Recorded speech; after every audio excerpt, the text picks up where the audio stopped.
Pemirsa, menghadapi musim kemarau yang dimulai Juni ini, Bali diminta mewaspadai kebakaran tempat pembuangan akhir TPA sampah terulang kembali. Hal ini disampaikan Kepala Badan Nasional Penanggulangan Bencana BNPB, Suharyanto, dalam rapat koordinasi dengan jajaran Forkompimda Bali.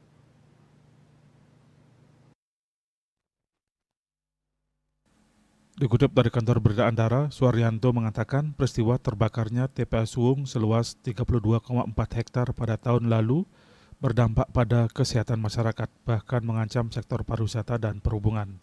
Selain kebakaran hutan dan lahan, Karhutla musim kemarau tahun lalu membakar 16 TPA di seluruh Indonesia, dengan yang terbesar di TPA Sarimukti, Bandung Barat, dan TPA Suwung, Bali.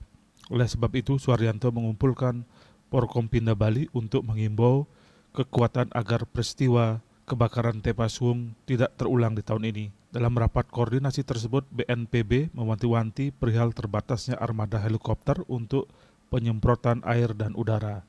Indonesia membutuhkan 30 helikopter setiap tahunnya untuk memadamkan api dari udara di 6 wilayah prioritas, yakni Riau, Sumatera Selatan, Jambi, Kalimantan Barat, Kalimantan Tengah, dan Kalimantan Selatan.